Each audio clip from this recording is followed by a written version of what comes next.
drops.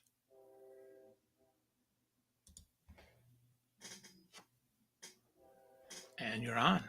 Well, hello there, Phil. You want to know what happiness is? Yeah, I do. What's happiness to you, Jodi? Happiness to me is befriending the Grim Reaper, the guy that nobody wants to hang out with, but he actually, I mean, he's pure evil. He'll get you, but he will help us to live like we mean it before he does, in fact, slit our throats. Yep. Wow. So the Grim Reaper is your friend. You've befriended him. How did that happen? Why did you befriend him Right. before he befriended you? Good point. There are safer people to be friends with, right? Like my parents Many. recommended better friends than that. But I've always been interested in death just as this bizarro fate that we all are inevitably hurtling towards. So there's that. But I studied it in school and for my master's in applied positive psychology. And even that was a bit of a morbid twist on a really cool idea about studying well-being, right? But this idea, like, our mortality, we're all facing it. It's the great equalizer. It's coming for us, and yet we deny it. And so it's always been this fascination in psychology about how can we actually leverage it and use it to our advantage. So that was really just one of the main ways was like, it's curious, study it. Oh, there's good research behind it. Well, now let's talk about it with even more confidence that like, let's go boldly into the night. So I love that. And so you take the idea, not that you only live once, but that you only die once, which is that's fun, right? Yodo. So that's not a bird, by the way, for everybody listening. That is you only die once.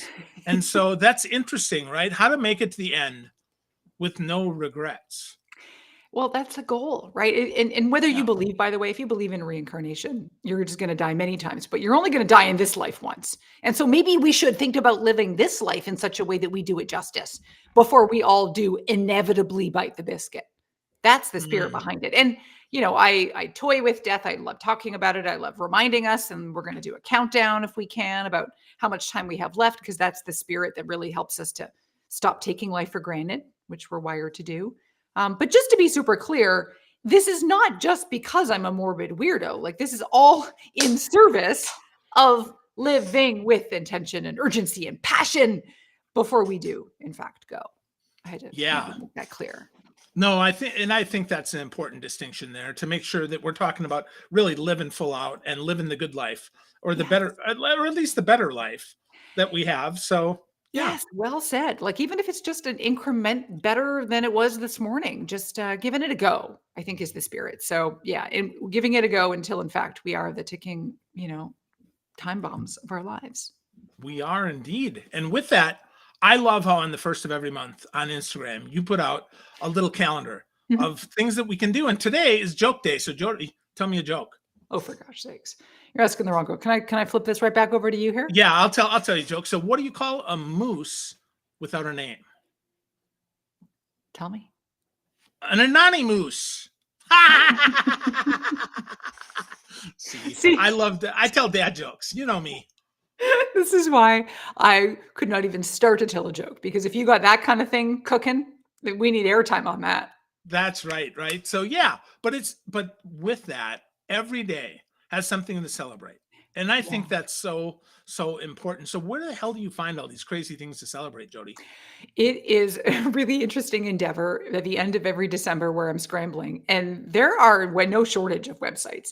I'm sort of convinced that, you could make up any day. Like today is, peanut butter on a pretzel day, which actually sounds like a great day. But somewhere someone sanctions it and it sits online, and I'm going to put it on my calendar with a doodle. And that is how this works. But, and it's ridiculous, right? Like, we can both admit that it is corny. Is it silly? Yes. But sometimes in the grand scheme of these very serious lives we're living that have admittedly shitty and heavy and serious things going on, because like, welcome to the potpourri of life. Sometimes we do need just to look forward to the fact that it's National Wine and Cheese Day coming up, which is on July 25th. And I will be raising a glass to you with a nice piece of Manchego. Oh, I love that. I love that. So what do you happen to know what is the 14th? Do you happen to have an idea? I'm just curious. Can we take a look? Because that's my wedding. The 14th is my wedding anniversary. Really? So it's 3. Yeah. So it'll be, we got married on 7/14/21. So it'll be 3 years this year. 7/14. Okay, that is Pandemonium Day. Okay. Oh, there Do you we know what go. else it is, though? I think this is really No. appropriate. It's National Nude Day. Oh, there we go.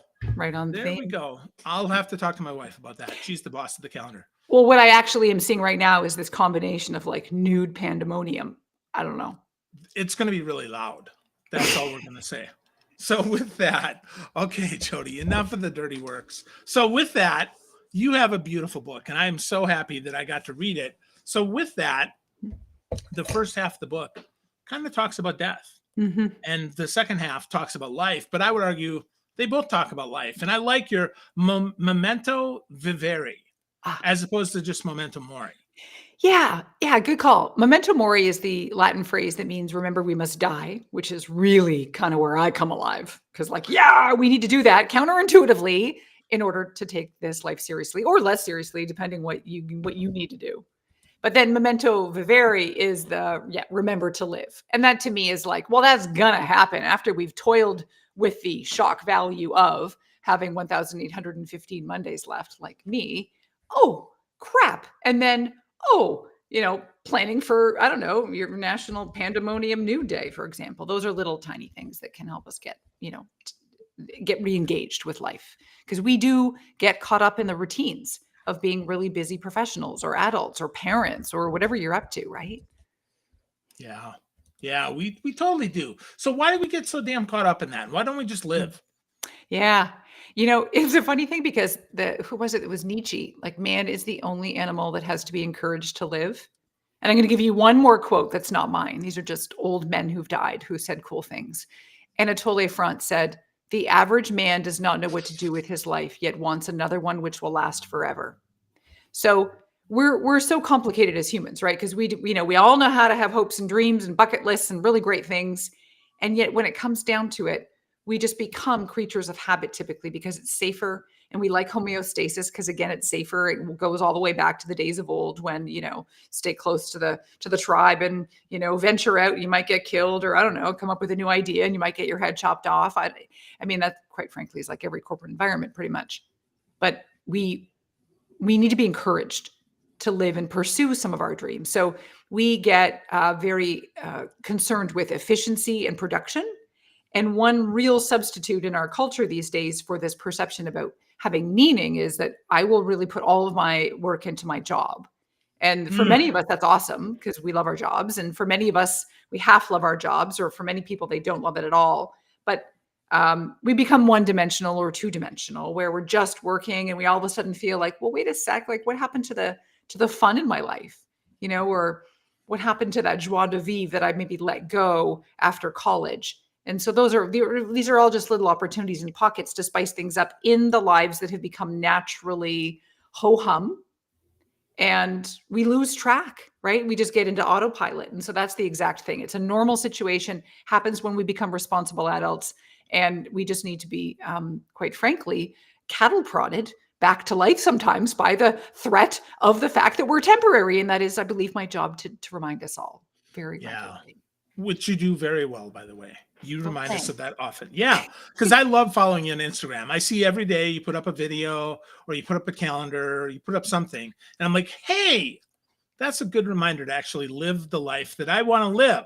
Not just to live a life, but to live the life. Oh, I love that. Well, because this is an interesting thing. You put out such great content about and it really relates back to positive psychology in many ways, like just living with intention and being thoughtful.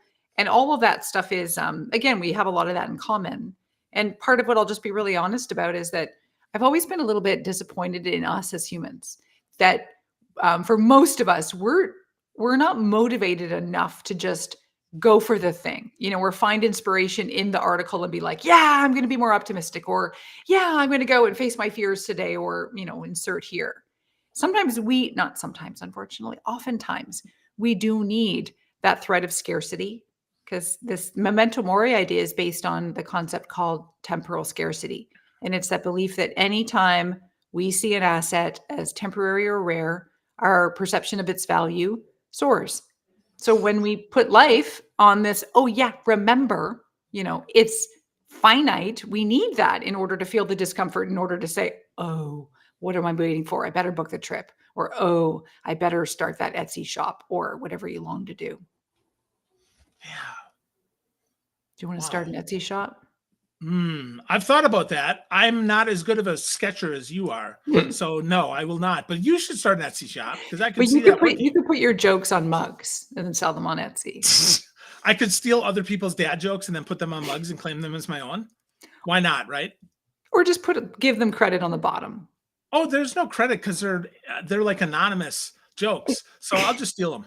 That's mine. I'll work on that. Anonymous. Yeah. Anonymous. Yeah, there you go. So, okay, Jodi. So give me some tips Mhm. for how right now, Yep. or give me one good tip for Yep. right now. I can just change today to Change be today. more alive. Yeah. This is a really fun one called the deathbed regret exercise. Oh my gosh, we've all heard it. We've all kind of done it, but I want to do it for real just for a second. Go, okay.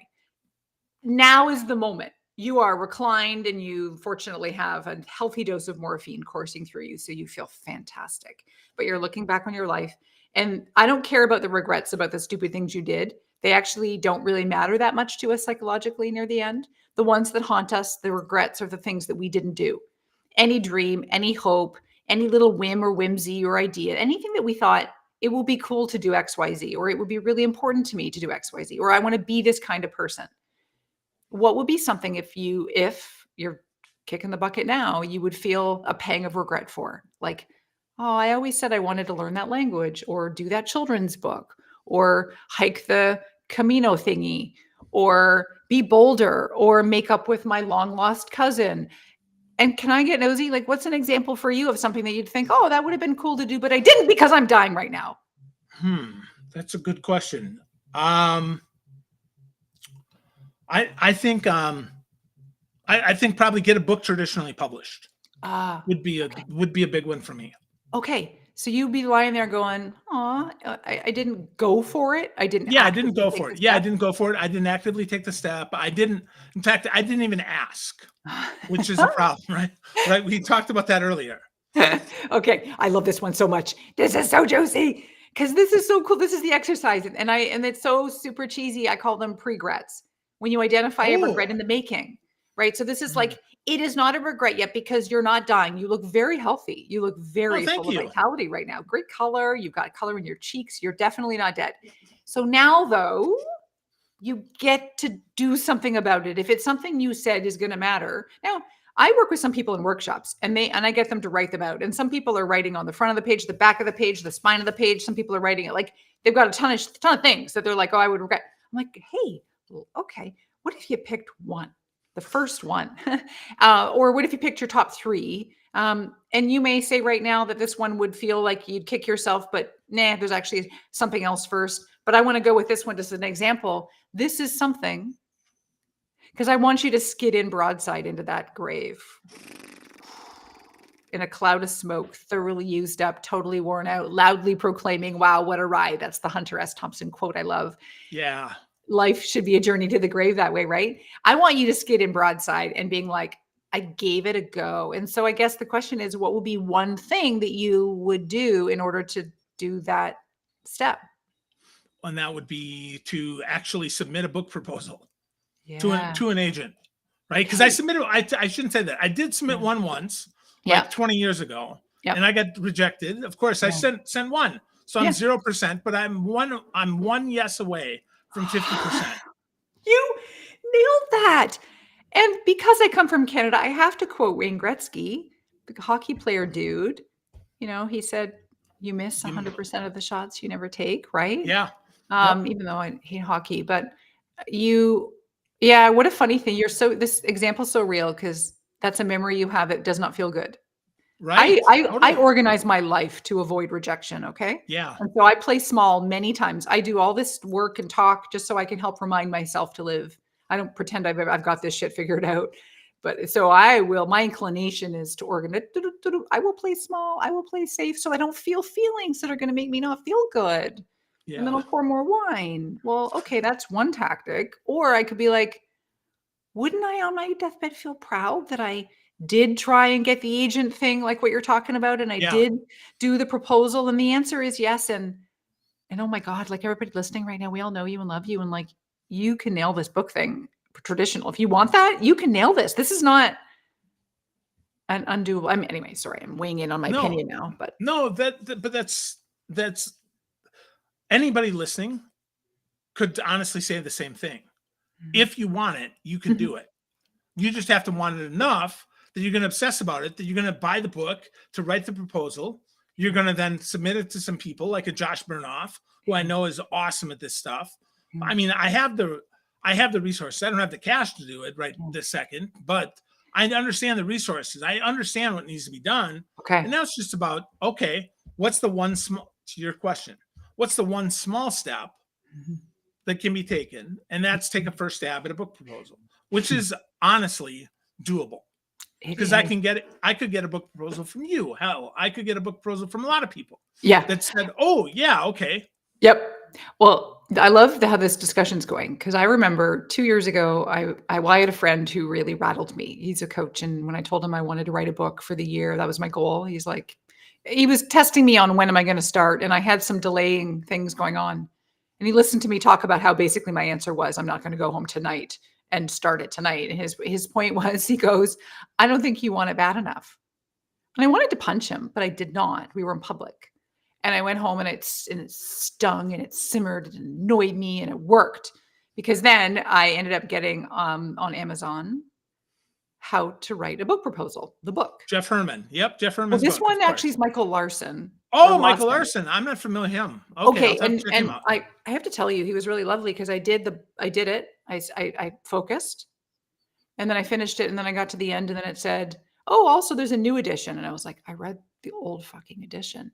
So I emailed him, which I normally wouldn't do. I'm not the type of person to, bother someone. But this was a really good lesson in this whole entire journey of taking risks. So in our instance, we're talking about the book thing, but it could be anything, right? It could be trying to get into ballet school. It could be applying for a cool big job. It could be whatever you want to do, but being bold. And so I emailed him like, hey, is my life going to change importantly? Like, what do I need to know about the new edition that I didn't get in this edition?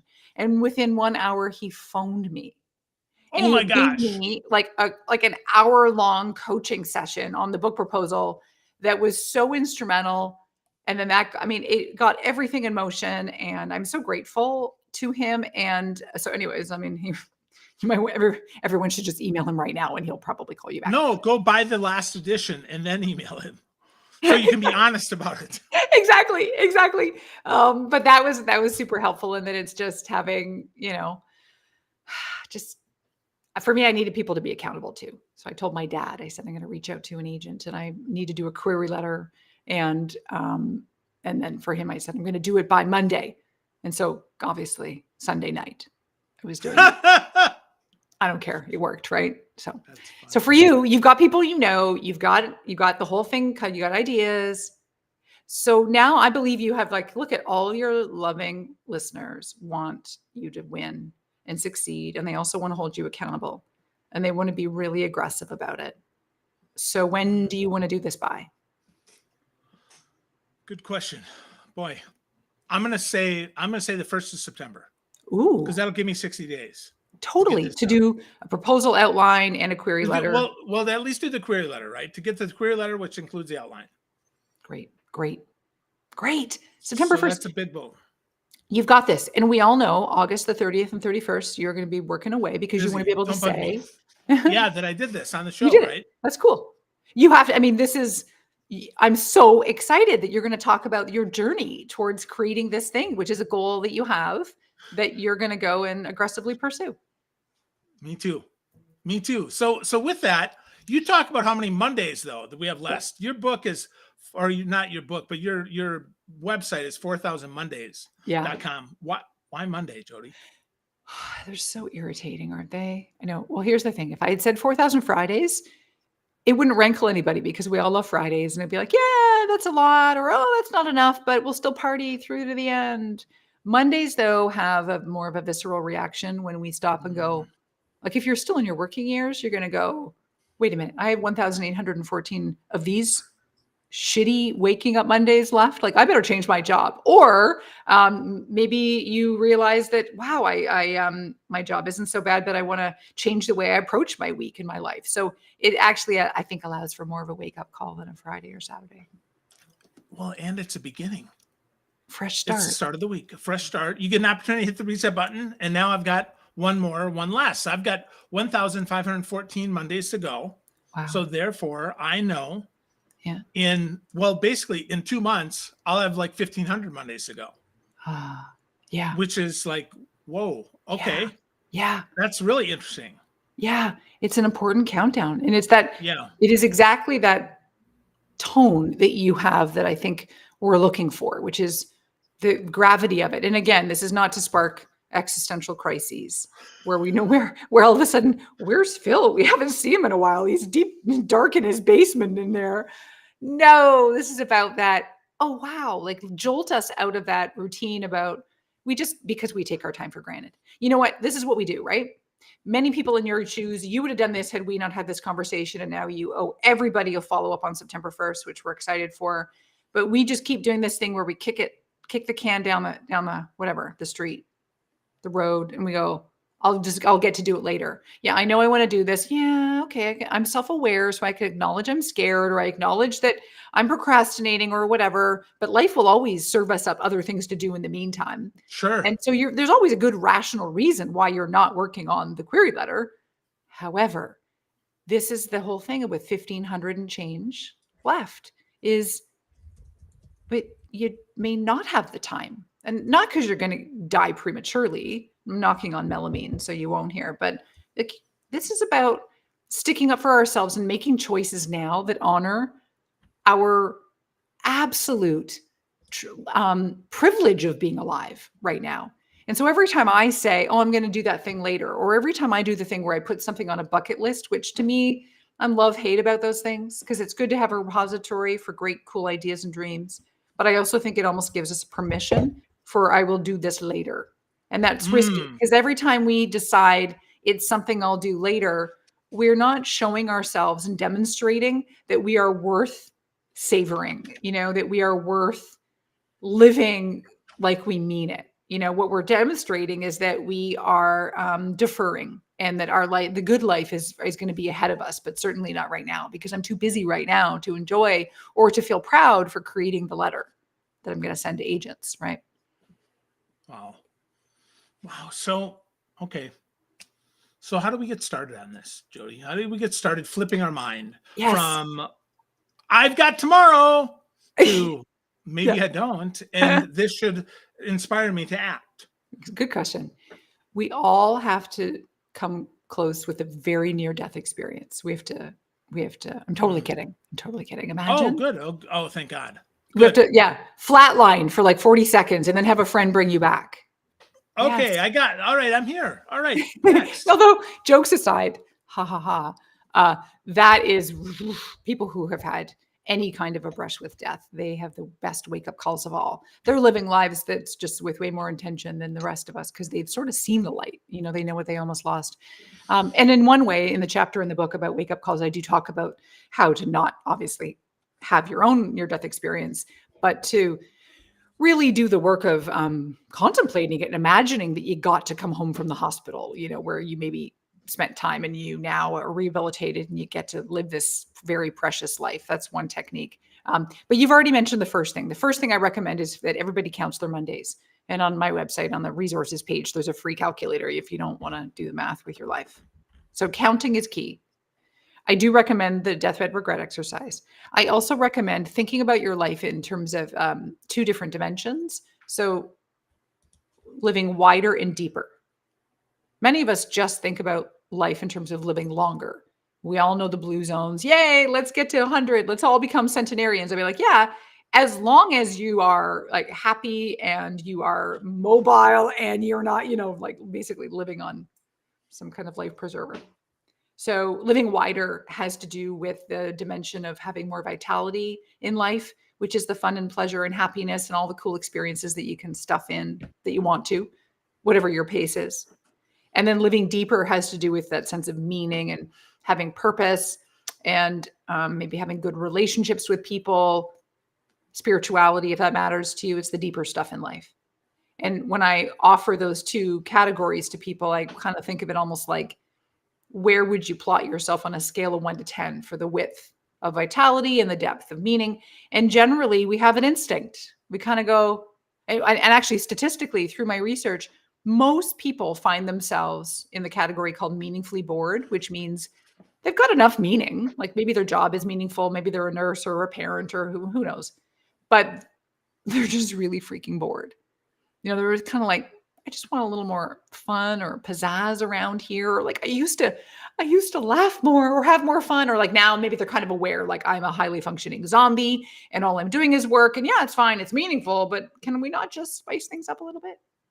So that would be diagnosing the dead zones in a way. Like, is it the vitality where you're flatlining the width, or is it the meaning, where you're not feeling very deep? And so then all we can do with life is just identify one little thing we might want to take action on.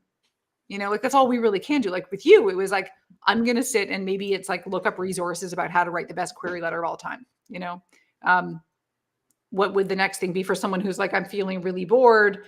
My job's okay, and they might be, well, what was a hobby that you used to do that gave you joy or just that sense of aliveness? Because many of us, by the way, think we have to reinvent it. We think we have to go find a new passion. Oh, it's exhausting potentially. Might not be, but sometimes that scares us versus looking and going like, wow, I, used to love to, and insert here, like woodwork. Okay, well, what would it take to blow the dust off your woodworking? I don't know. Would it be a lathe? I don't even know what the It could be a tool lathe. I think it could be a lathe. is. Yeah. Okay. I'm very impressed with myself that I used the word lathe Good there. call. Oh, but like go back and rekindle a hobby or a thing that you used to love to do, because those are just the fastest shortcuts to feeling alive. And then you do that and you go, oh, wow, you know what? I'm kind of proud of myself that I'm the kind of person who, and by the way, this is a real tactic in psychology. It's like understanding your identity and owning and becoming more confident about, I am the kind of person who, it's like, I'm the kind of person who makes time for the odd hobby, even if it's an hour or two a week. That's okay. I'm the kind of person who sits in Starbucks and starts to doodle, or I'm the kind of person who carved out 40 minutes, even though it wasn't easy, and went on to Duolingo and started learning conversational Turkish. Again, whatever floats your boat. Is that how you learned to doodle, Jodi? Or have you always known how to doodle? Because No, your did you doodles know? are so fun. You're so kind to say it. Thanks. This is a good example to me about how we can be late bloomers with things in life. Because I only started to doodle in my mid 40s. Same thing almost with some of the writing, where I was like, it just became a thing during COVID that I wanted to add to the new brand of 4,000 Mondays. And I was like, I have to defang death. How am I going to make the Grim Reaper attractive? And I was like, the only way to do it, as far as I knew, is to like kind of make it silly. So I started doodling and I was like, I like this. And so I love how in life, there are things that are dormant inside us that we don't even know are hobbies or joys that are existing in us. And we get to still figure them out. Yeah. Wow. That's awesome. Well, lots of good stuff today, Jodi. As always, I love how you tell people to start. That is so simple and yet so powerful, and that they don't have to reinvent anything.